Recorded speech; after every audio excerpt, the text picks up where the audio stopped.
Hey, what's up guys? So today I'm going to show you the Vibram 5-finger shoes. I know some of you are curious about these things and maybe on the fence about purchasing these bad boys. So I thought I'd give you a little bit more information and give you my perspective on my experience with these things. Ooh, tossing things around already.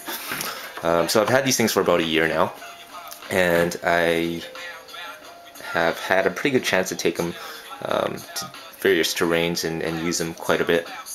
Granted, I haven't used them in the wintertime very much. Well, let me turn down the music here.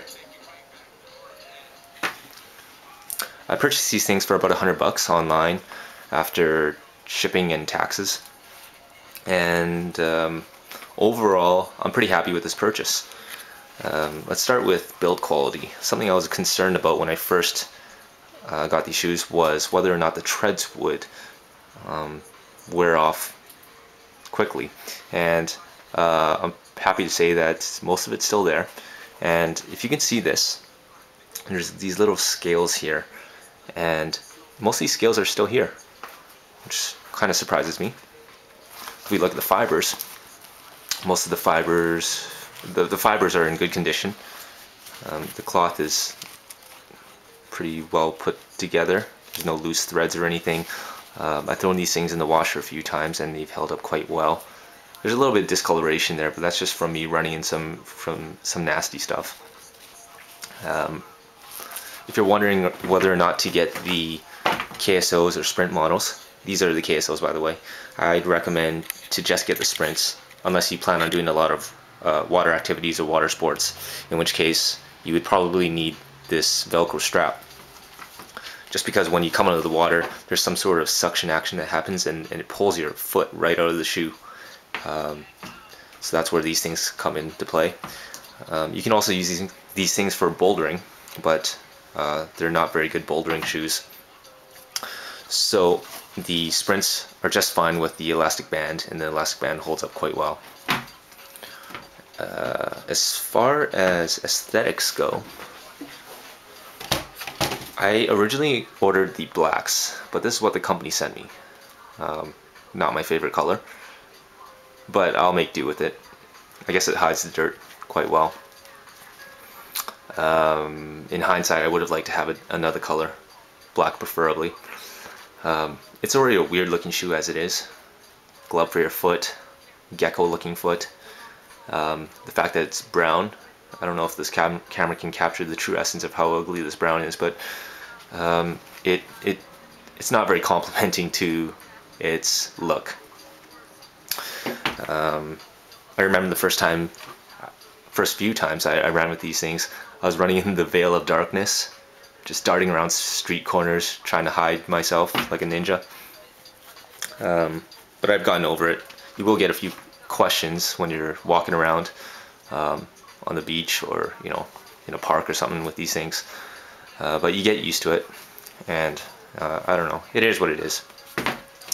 As far as utility goes, this is one of the main reasons why I got these things.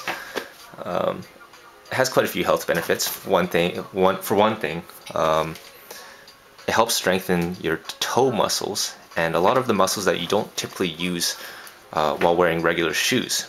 Just because it's so cushioned, your feet are always bunched together, like so, without any necessary movement from each individual toe themselves.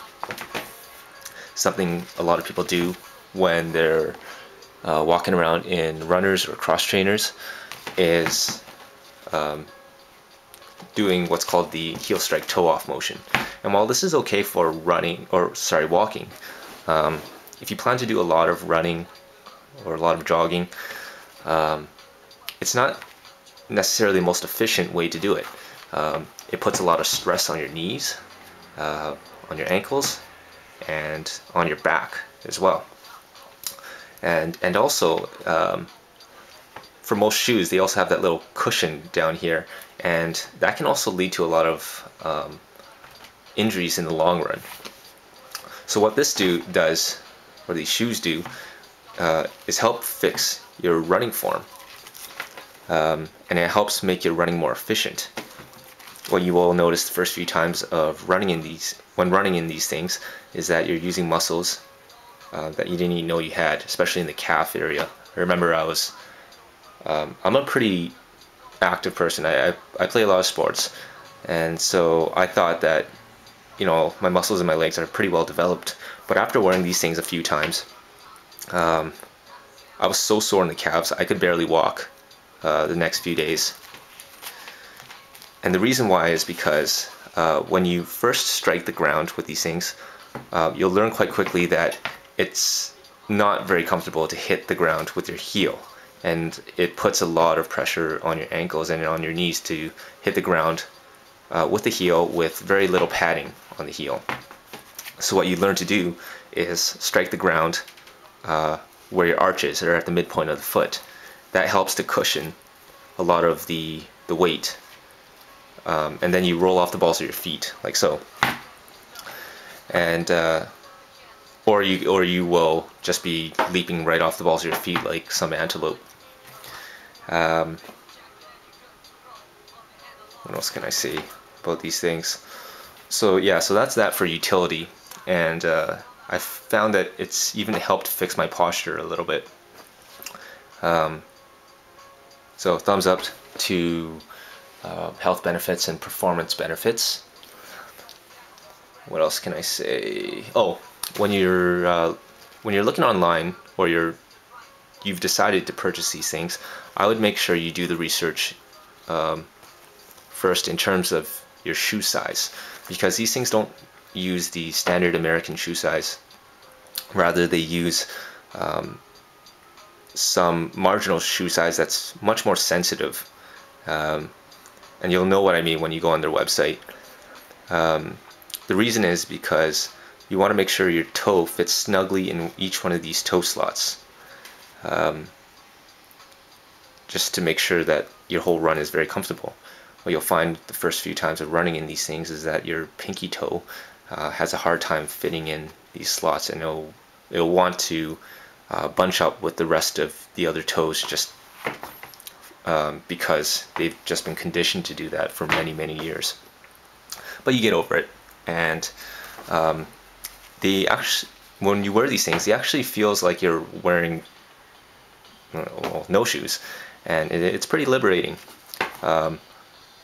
That being said, the rubber soles do a great job of protecting you from sharp objects and give you a lot of peace of mind. Although I don't recommend running on the trails with these things, just because you really do feel every single surface you run on, and if your foot hits just some gravel or some pebbles that are relatively sharp, you will feel it, and it won't be that comfortable. So stay away from trail running. Other than that, I think that's all I have to say about these things. If you have any more questions, just shoot me an email and I'll be happy to answer your questions. Cheers.